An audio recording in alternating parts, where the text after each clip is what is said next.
This is a Fox News alert. I'm Brett Baer in Washington. President Obama is deciding to use both the carrot and the stick to deal with a political uproar over terrorism.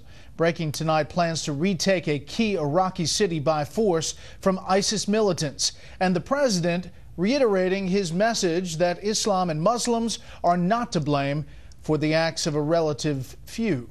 We have Fox team coverage tonight. Ed Henry's at the White House with the president's renewed call for understanding and compassion for Muslims he considers victims. But we begin with national security correspondent Jennifer Griffin at the Pentagon and some apparently not so secret details about an upcoming mission. Good evening, Jennifer. Good evening, Brett. In a highly unusual background briefing moments ago, a senior U.S. CENTCOM official essentially laid out the battle plan to retake Mosul from ISIS.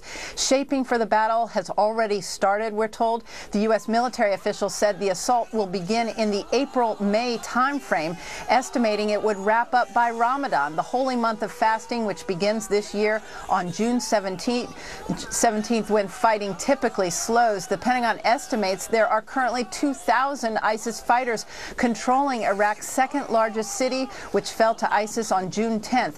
The senior U.S. CENTCOM official said the force will include 5 Iraqi army brigades, totaling 20 to 25,000 Iraqi troops. 3 Kurdish brigades of Peshmerga fighters will be stationed to the north as a blocking force. Right now, 3,200 Iraqi troops are completing U.S. military training. Earlier this month, retired General John Allen told the Jordanian news agency Iraqi forces are planning to launch a ground offensive in, quote, the coming weeks against Mosul. The State Department said he was misquoted. The Pentagon also pushed back.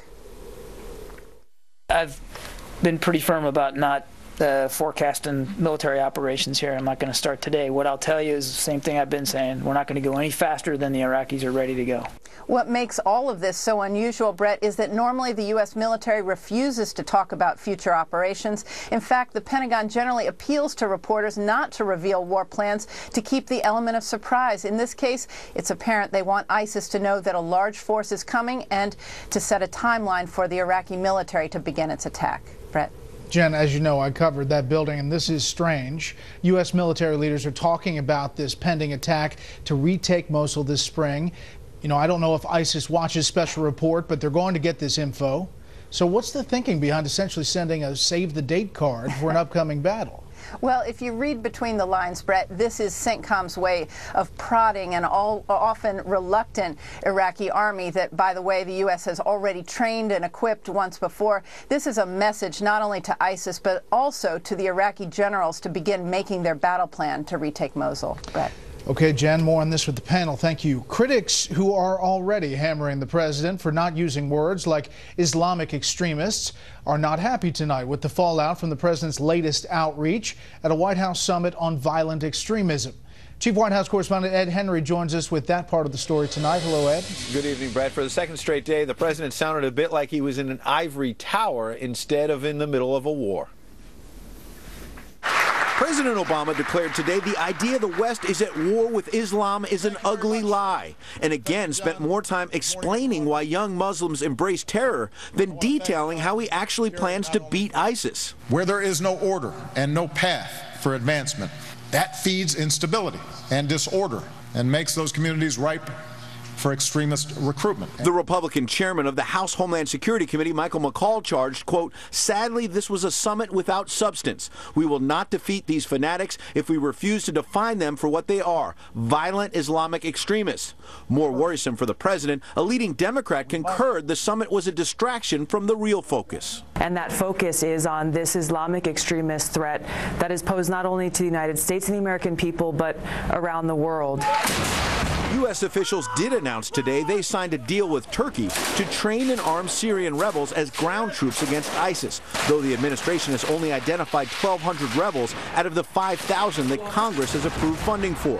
One reason Republicans are stepping up pressure on the president to send U.S. ground troops, at least to Iraq. We're going to have to put boots on the ground, my friend, and we're going to have to do a lot more things than we're doing now. And despite years of talk about war weariness among the public, a new CBS News poll found 57% favor using U.S. ground troops against ISIS, 37% oppose. Meanwhile, Rudy Giuliani today doubled down on comments he made at a private dinner featuring Republican presidential contender Scott Walker, that the president does not love America. He's a patriot, I'm sure. What I'm saying is that in his rhetoric, I very rarely hear him say the things that I used to hear Ronald Reagan say, the things I used to hear Bill Clinton say about how much he loves America. I do hear him criticize America much more often than other American presidents. Drawing a sharp rebuke of the mayor and Fox News from a top Democrat. In fairness, the mayor did clarify his remarks this morning on Fox News, naturally. What he said was, I'm not questioning his patriotism. I'm just saying he doesn't love America like we do. Now, White House spokesman Eric Schultz also piled on a bit by saying he thinks Giuliani already road tested this message in his quote-unquote fleeting campaign for president. Brett? Ed, White House that has been under fire for some messaging issues in recent weeks and months. Now a shakeup in the communications team? Yeah, a big day, a chance for a reset for the president, bringing in Jen Psaki from the State Department to replace Jen Palmieri as the White House communications director. He has a lot of staffers fleeing, as often happens to lame ducks of either party. It has been a rough week, as you say. Marie Harf, who works with Psaki over the State Department, had some explaining to do about her comments about this White House summit and the battle against ISIS. The summit itself didn't have a lot of deliverables. They've been getting pushback on that. Jen Psaki had some highs and lows at the State Department podiums, for sure. You remember hashtag diplomacy and the like, but in this role she'll be much more behind the scenes, and she brings a quality that the president values most. Today he said he completely trusts her. He wants loyalty, and he's going to get it with Jen Psaki. Ed Henry live on the North Lawn. Ed, thank you. The UN's nuclear agency says it has reached a deadlock with Iran over its nuclear program.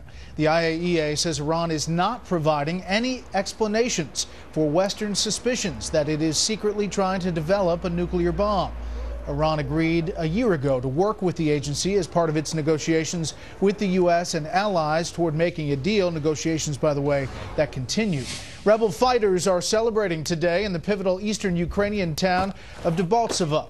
Pro-Russian separatists captured that town yesterday after a 3-week siege. Ukrainian troops say more than 90% of their forces have now withdrawn. The official toll stands at 13 soldiers killed, 157 wounded, more than 90 captured, and at least 82 missing. But retreating soldiers spoke of many more casualties during a hastily and disorderly ordered withdrawal, and they said the death toll was likely to rise. Meanwhile, France and Germany insist they are determined to salvage last week's ceasefire agreement in Ukraine. Britain's defense minister says Russia poses a real and present danger to European security. The comment comes on the same day Royal Air Force jets were scrambled to escort 2 Russian bombers away from British airspace. Russia has stepped up its probing of NATO defenses as relations deteriorate over the conflict in Ukraine. Back here at home, a different kind of warfare over Obamacare. Fox Business Network correspondent Rich Edson tells us how GOP state lawmakers are going up against governors from their own party to make a point.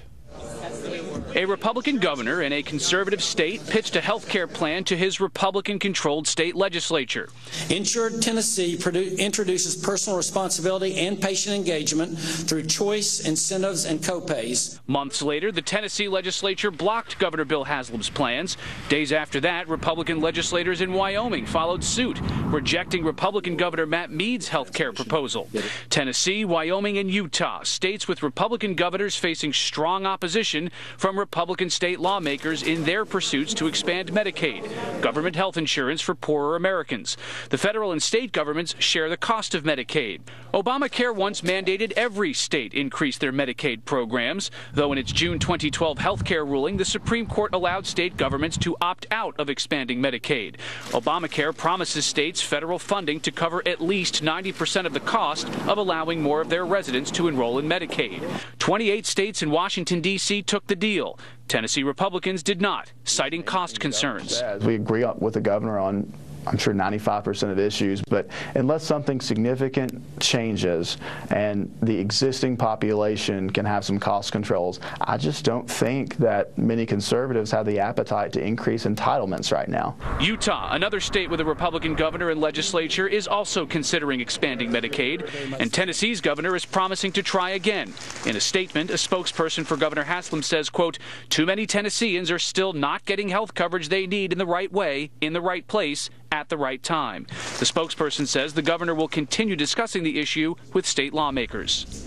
Haslam's office also says the governor would need an indication of better support in the legislature before introducing his plan again.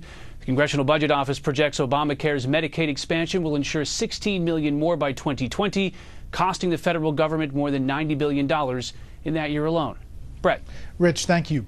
Up next, the latest in the long line of Clinton fundraising controversies. First, here's what some of our Fox affiliates around the country are covering tonight. Fox 5 in Las Vegas, where police surrounded the home of a person believed to be involved in the apparent road rage shooting that killed a mother last week and took a suspect into custody. 44-year-old Tammy Myers was killed as she was exiting her vehicle following an earlier confrontation. KTVU in San Francisco, our affiliate there, with what cargo companies are calling their last, best, and final offer to dock workers. The companies are handing out letters to individual workers, bypassing the union negotiations going on in San Francisco. One expert calls it a provocative move with questionable gain. And this is a live look at Honolulu from our affiliate KHON. We can tell you one local news story they are not covering tonight: cold weather. With all the snow and ice and frigid temps blanketing much of the country, we thought we'd leave you with these tropical Hawaiian breezes. It is 80 degrees there now, with a low of 70. Think warm thoughts. That's tonight's live look outside the Beltway from Special Report. We'll be right back.